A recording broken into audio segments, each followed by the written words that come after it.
Hello everybody, this is Moose101, and today I'll be finishing the discussion I started last week about consistency in deck building.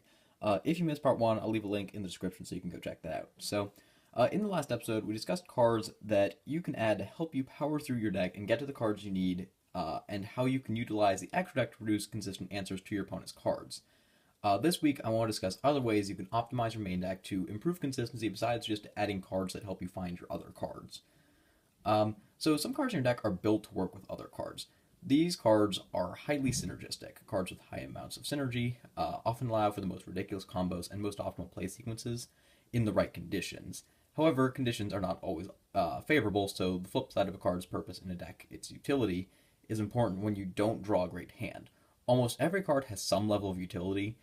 Even a seemingly useless monster with like low attack and defense can still be set to block an attack, and even useless spells can often be discarded or used to bluff your opponent out. There we go. Okay. These are just the useless cards I had lying around, so I thought I'd throw up there for examples. However, cards with high utility can do much more on their own. They can enter your opponent or help you gather resources even when they're the only usable cards at your disposal. Examples of cards with high utility include Thunder King Ryo, Rescue Rabbit, and Torrential Tribute. So, we've got some of those over here. So the advantage of high utility cards, then, is that they are rarely, if ever, dead in your hand. This makes it a lot harder to brick if your deck has a lot of high utility cards. However, because high utility cards generally operate independently of other cards in your deck, it's more difficult to create the most advantageous plays if you end up drawing multiple high utility cards, often because you're limited by your single normal summon or other such restrictions. There's only so many times you can Dark Hole / Raigeki your opponent's board per turn, and it's not very helpful if you have more than one, or if you don't need to do it right then. Any monster, spell, or trap that has the positive aspects of both high synergy and utility cards has a lot going for it. Obedient Schooled is a really great example of this. I got that right over here. This card is useful on its own, producing like a Naturia Beast, or Fabled Unicorn, or something of that nature. But it can also work in conjunction with other cards to allow for some really killer combos. So, for example, if it is paired with a Baby Raccoon Pompoko, if you can make double Ronin Raccoon if you want to on your first turn, or perhaps drop one of those Ronins and instead make a Naturia Beast, and it gives you those options. And it's not the only card that it can pair with. Let me move some of these out of here.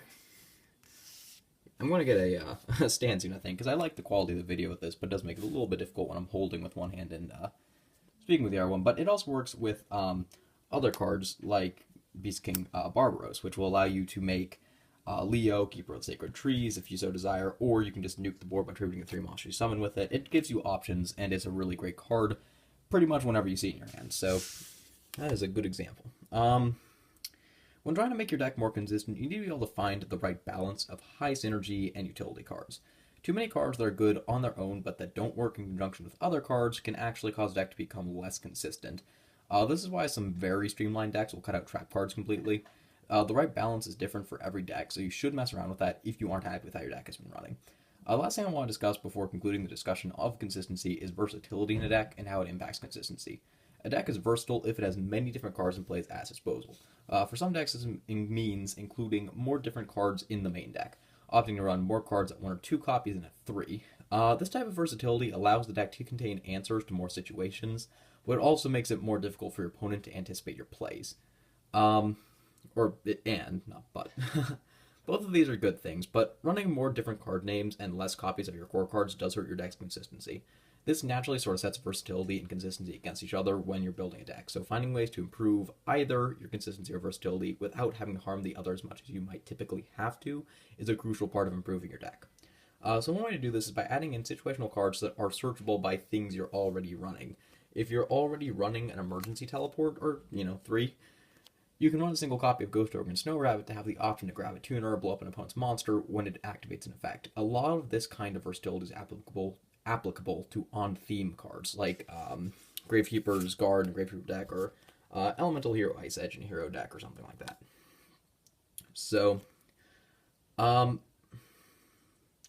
option is to run a small number of unusual cards at only a single copy in your deck. These are tech choices that you might hear people talk about when giving a deck profile or something similar.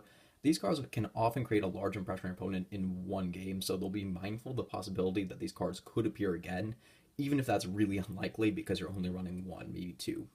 This can cause your opponent to take unnecessary precautions, which is advantageous for you. It's like the saying, once bitten, twice shy, but in a way that helps you win matches.